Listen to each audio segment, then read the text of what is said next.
Hi, my name is Michael Smook. Today is January 1st. We're in the year 2018. Happy New Year, everyone. The topic of today's conversation is Sometimes I Fall Short. This is episode 21. We post on YouTube, Facebook, and sometimes Vimeo. We decided to do this talk today. Initially, it was going to be about my philosophies. I was going to look at all 20 YouTube talks of the past and come up with a philosophy that ties into secular, theological, personal, political, professional, and come up with one or more philosophies that tie into all of them. And then while I was doing the work and researching my own YouTube talks, what happened was I got into an argument with someone. And then I thought to myself, well, there goes all that philosophy. And then I thought, well, this is a perfect idea to talk about a talk. And that's where I came up with the title, Sometimes I Fall Short. And that's episode 21 of today. So we're in the introduction now. For chapter 2, we will talk about philosophy, where I'll share with you one story and one daily affirmation, which keeps me in touch with my emotional intelligence. And then for chapter 3, what we'll do is we'll speak about times I've fallen short. Sometimes I fall short. That's the title of chapter 3 and the overall talk for today. And I'll provide you with 2 short stories. These are stories where spoiler alert is I was sleep deprived. It was the end of a work week, and I was able to get into arguments with people. And what it has to do with the fact is that it has to do with the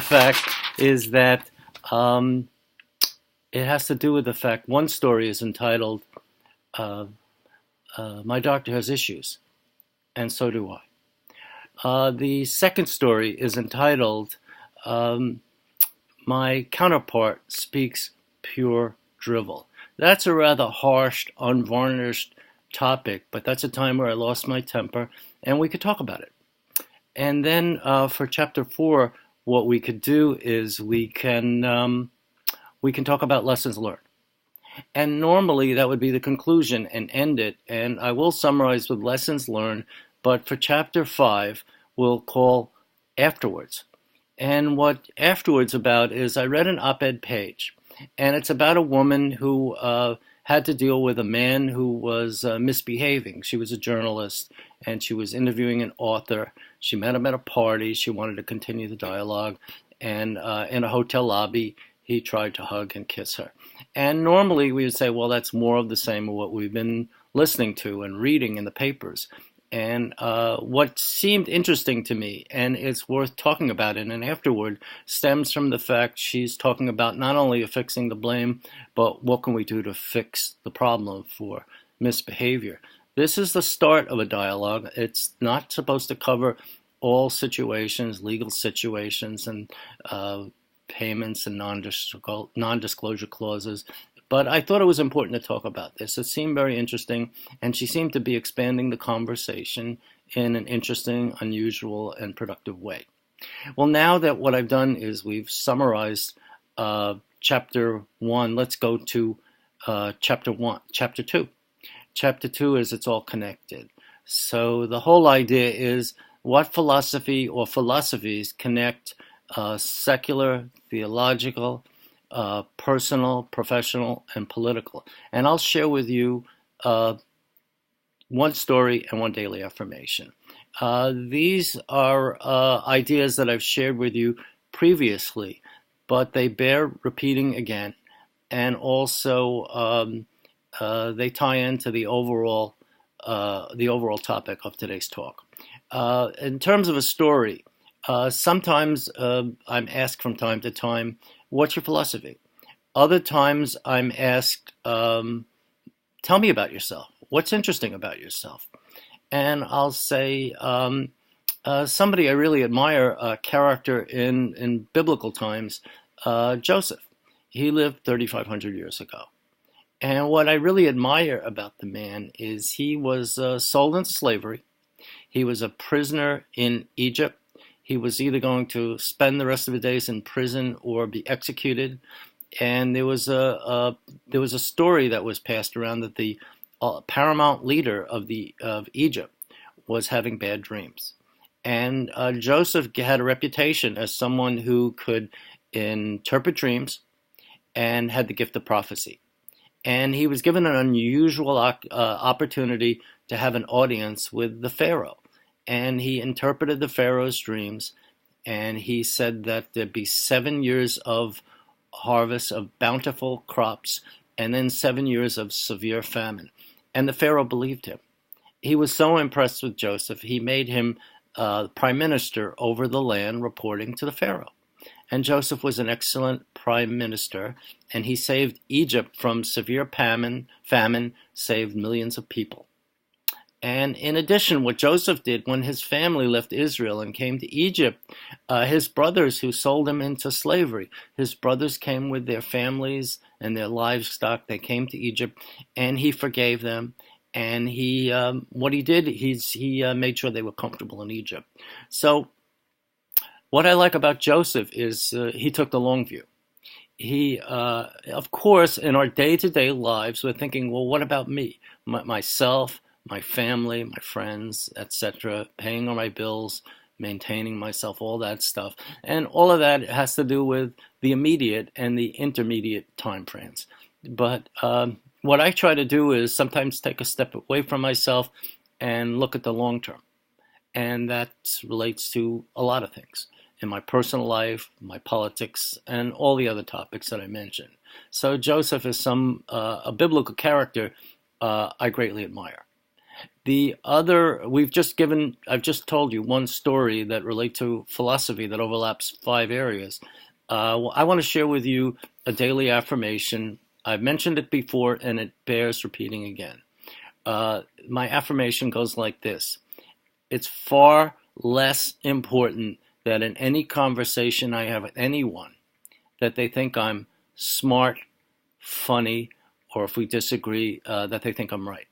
It's far more important that in any conversation I have with anyone that they walk away feeling that they've been listened to and respected. So what that does is it unclogs my mind. I stop thinking about witty things to say. I stop thinking about how I'm right and the other person isn't. And it opens up my mind, and I become a whole lot smarter. And so that's something I try to tell myself every day. And what that teaches me is that listening is a much underappreciated communication skill. And I become a whole lot smarter when I listen more and I talk less.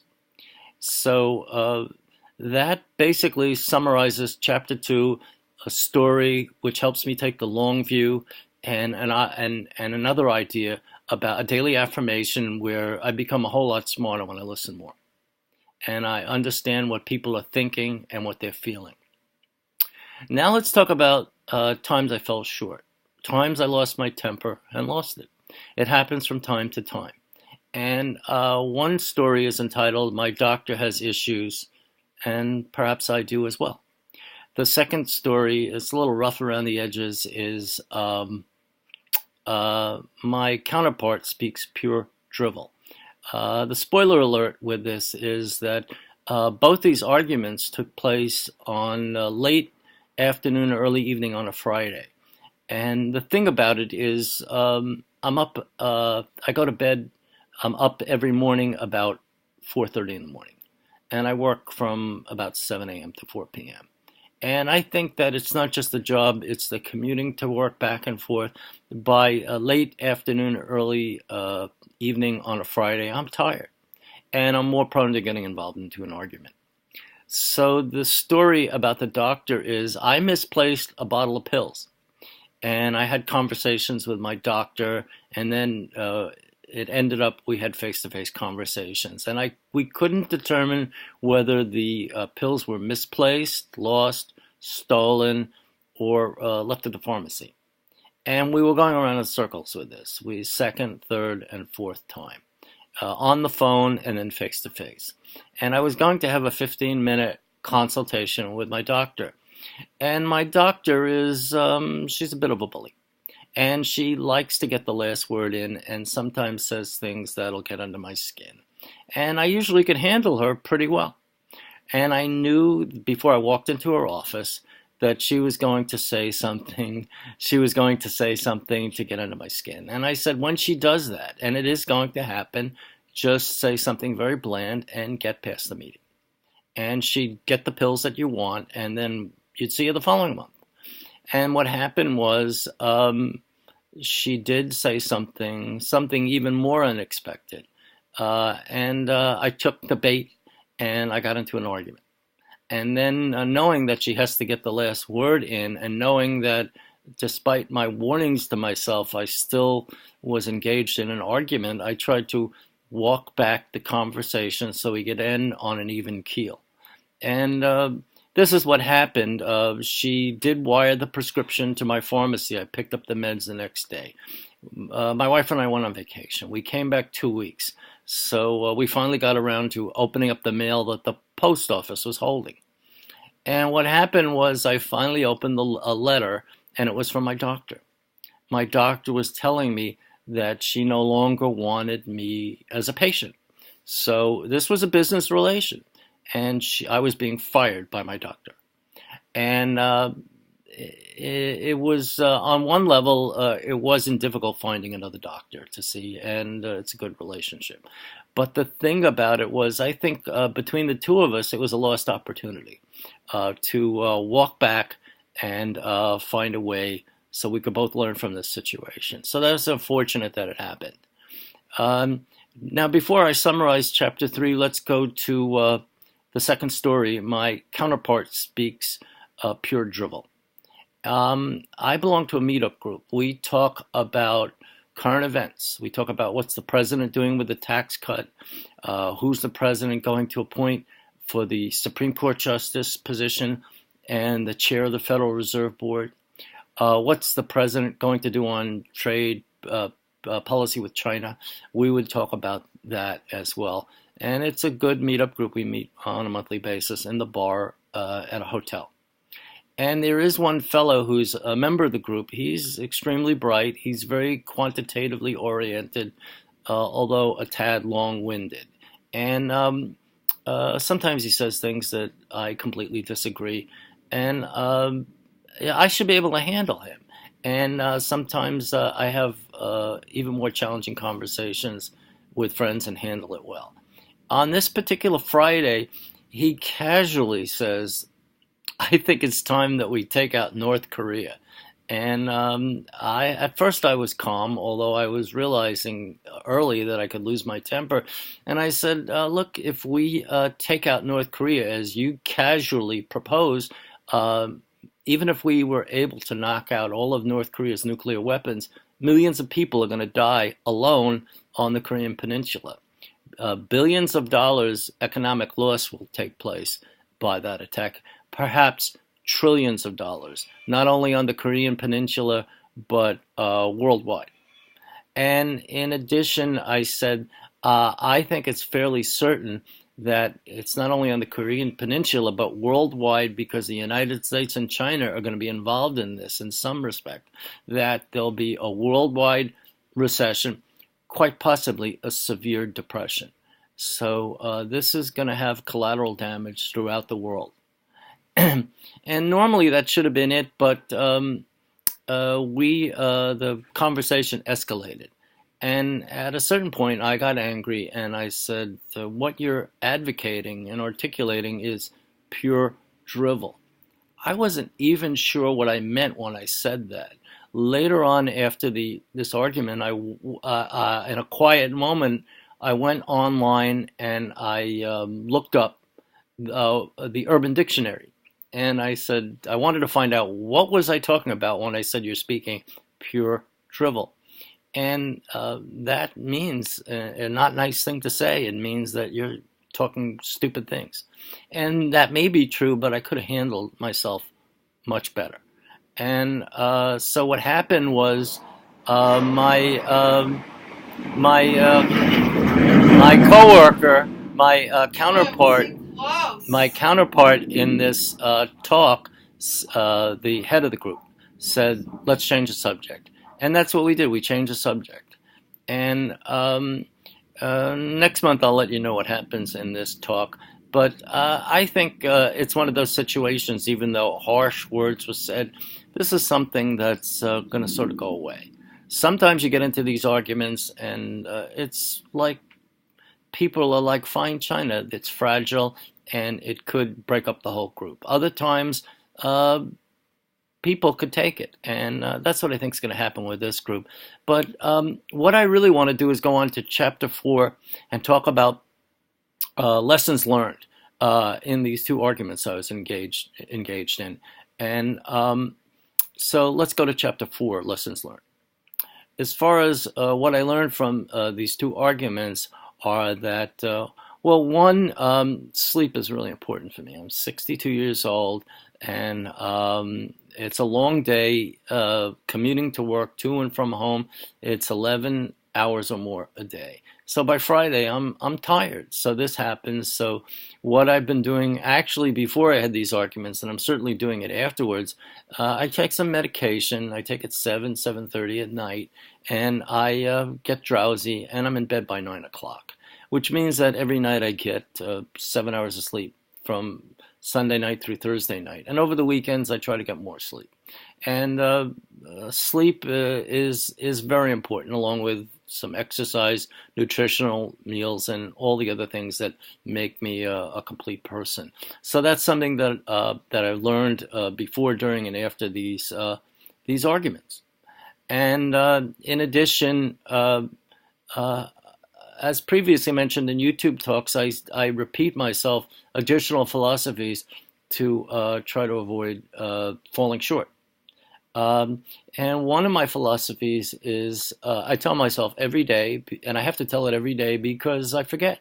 And I tell myself every day, I say, don't let other people's negatives push your negatives. The other philosophy I tell myself every day is talk less, listen more, ask thoughtful questions. And those are things that I try to do every day. Now, sometimes when I fall short, what's helpful, if I sincerely, dearly, truly, deeply mean it, apologies are appropriate. Face-to-face apologies are far better than over the phone or digitally.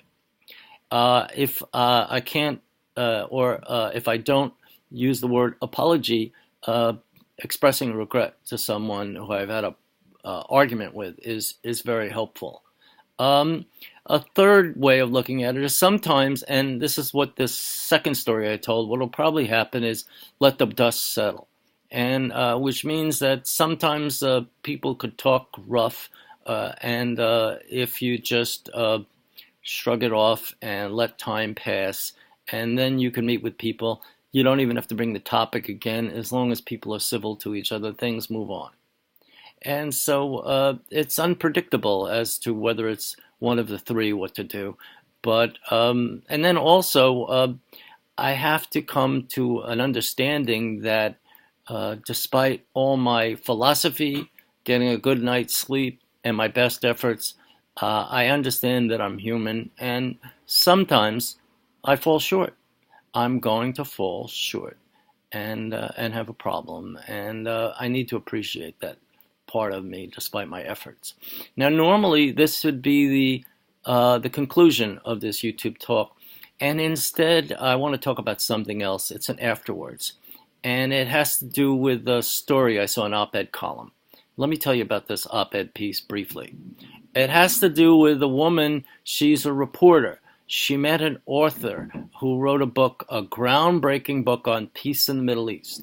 And she met him at somebody's home where he gave a presentation, but it had a social nature. There were drinks and chat, and it was a very wealthy, influential man who hosted this salon. And what happened was the columnist said to the author, she said, I'd like to interview you further and write about your ideas. And they agreed to meet in a hotel lobby. And this man misbehaved. He tried to hug her and kiss her, and pretty soon the meeting was over. And she wrote an article. She didn't mention his name, And shortly thereafter, several other women uh, publicly said this has happened before. This behavior has happened before. This is unacceptable behavior that's happened before. And so what I'm thinking is there's been a lot of talk lately about men in powerful positions. There are different levels of misbehavior with men, um, all sorts of celebrity, politicians, news people, Hollywood producers, and so on. Men in powerful positions misbehaving with women. And I've been reading that and wincing. Every day I open the paper and there's something new, and I wince about this bad behavior. And this op-ed piece, I deemed to add this to this talk, and it seemed important to me because I think that the author, first of all, she has ambivalence about accepting an apology from this man, because his initial apology, he offered an apology, but then he said, "I thought this meeting was of a romantic nature." He evaded the responsibility of his actions. But this op-ed piece I read in the New York Times seemed particularly interesting because the author, even though she has ambivalence about accepting the man's apology if he wishes to do it again, what the journalist wrote, she said, instead of affixing the blame, this is my words, but I'm taking what she wrote and you putting it in my words. She's saying, instead of affixing the blame, what can we do to fix the problem? Or more specifically, she said, after punishment or ostracism ends, what can we do about atonement? And even though she was quite frank in articulating her ambivalence about the whole thing, she came up with some new ideas that I think are particularly important. And this is involving a man and perhaps other men who fall short and commit worse offenses than merely getting involved into an argument. And she suggested as ideas, as a roadmap or a path for atonement or rehabilitating somebody who has done something harmful, is that this author has had a best-selling book, and what he might want to do is take a portion of his proceeds or commission from writing a best-selling book worldwide and help those women who've been harmed, aggrieved by men who've misbehaved. And I thought that was interesting. And the author who wrote this article said, look, some people might say, well, this is just an easy way out, writing out a check and absolving yourself from your misbehavior. And then she also suggested what this man and other men might be able to do is through deeds, speaking through groups and showing over a period of time, showing sincere remorse for behavior and showing for atonement. And I think this is really important. This is just the start of a conversation. We're going to have a lot of conversations. And as a result of this, there's the legal end of it, and then there's the political end of it. And then there's women in power in Hollywood who are joining together to find change as well. So my bringing up this topic at the end of this talk doesn't cover it all, but I think it was an interesting idea, and I think it was worth talking about other people who's fallen short. And it resonated inside me, which is why I felt it was important to share with you today. So I've about covered everything I've needed to talk today. So this is episode 21. We post on YouTube, Facebook, and sometimes Vimeo. I'm speaking from my home in Forest Hills, New York. Forest Hills is in Queens County, which is an outer borough within the city of New York. And until next time, goodbye and good luck.